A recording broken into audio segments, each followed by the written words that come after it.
We've got two big events coming your way then over the next half hour. Let's start off by taking you inside the Jacob Javits Center for the 2015 New York Auto Show.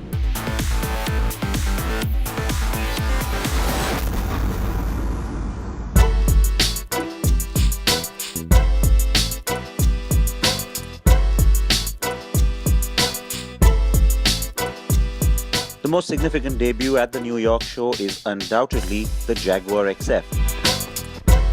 Jaguar says it's now a more focused product as the XE now plays the role of the entry car for the brand. The first generation of the XF sold 260,000 units between 2007 and 2014. But with this new car, Jaguar says it has even bigger plans. Remember, the entry to the Jaguar brand is now the XE sedan, which is the younger sibling of this car, and which means that the XF can play a little bit of a meatier role, which also explains why it's gotten bigger.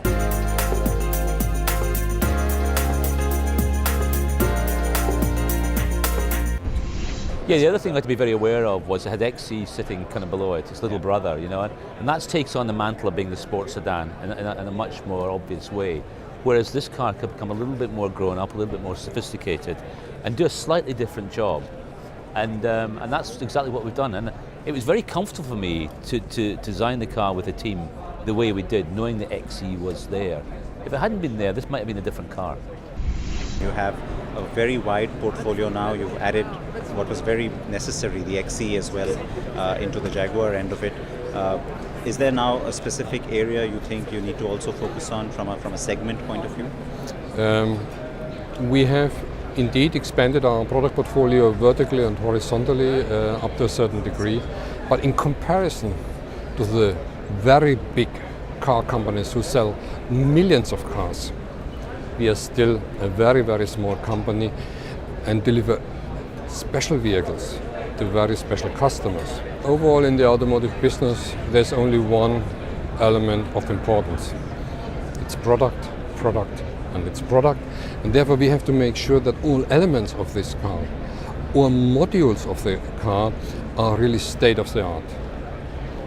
More fuel efficient, but also more performance oriented and more powerful. Better looking, better driving. And that's our focus completely. Nothing else is important than just delivering the better product.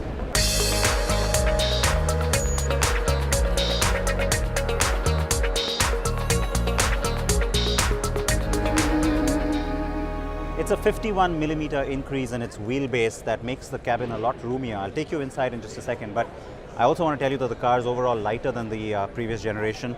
It is 75% aluminium. It uses Jaguar's all aluminium construction. That's not surprising. It also has certain other materials like magnesium, for example, which keep the weight down but also add to the stiffness. The company says the car is a lot more dynamic than the previous one. JLR also debuted the ultra-luxurious SV autobiography variant of the Range Rover well before Bentley or Rolls-Royce can drop their SUVs into the market. Rolls-Royce, meanwhile, showed its latest iteration of the Wraith that it says is inspired by film. While Porsche has taken the covers off the new Boxster Spider.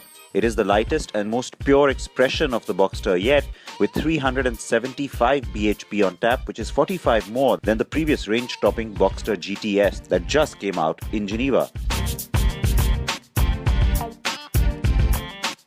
McLaren unveiled its much-anticipated 570S, which many are simply calling the cheaper 650S.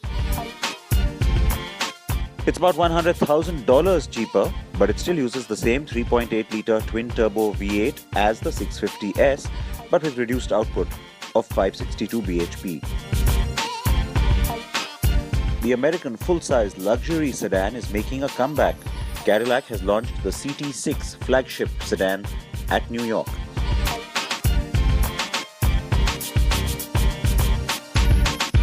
It's a brand new flagship for Cadillac, the CT6, that is Cadillac Touring 6, and of course, as the name suggests, it's powered by a 3-litre twin-turbo V6 that puts out 400 horses. But the larger point here is that as a brand, this kind of a flagship full-size sedan has been missing for some time from its range, and when you think about the kind of success that these brands want in markets like China, well then you have to have a car like this. Still irrelevant from our market point of view, but don't forget that it's something that GM will continue to consider when it comes to India, the brand itself, and then perhaps cars like this one too.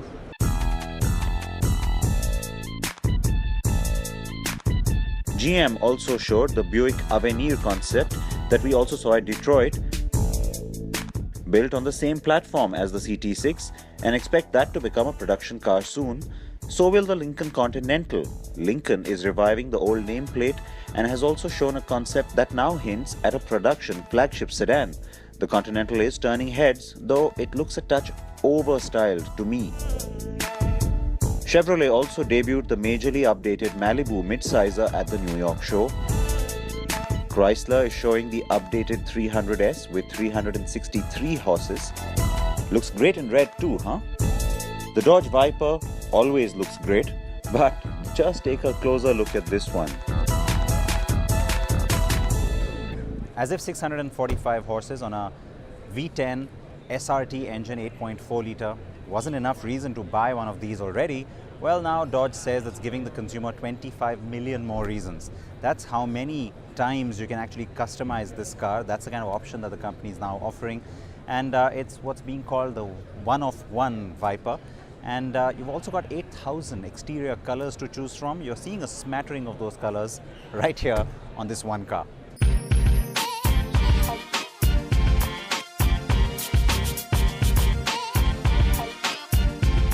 Ford's Shelby GT350 variant of the Mustang is its most powerful.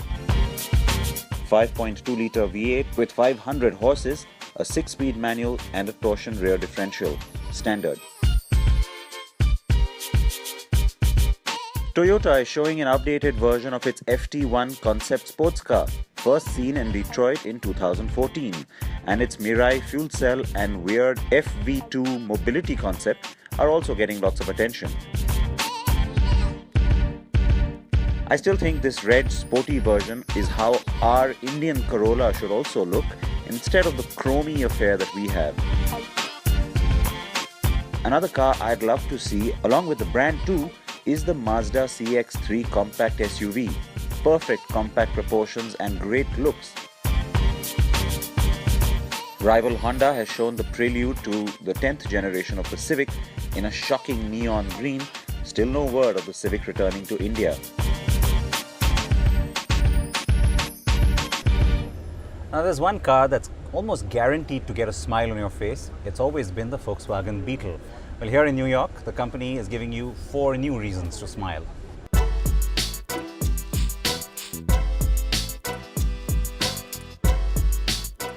Volkswagen is going colorful with the new editions of the Beetle, a performance-oriented one,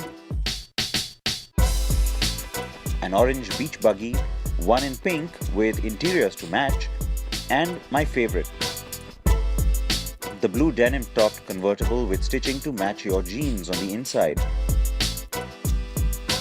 And finally, the new Mercedes-Benz GLE class, which is basically the new name for the ML class family. This is the facelift on the car as well, and it's also been launched in its AMG 63 avatar. The other big highlight at the New York show is the World Car Awards, which we'll have for you on the program next week.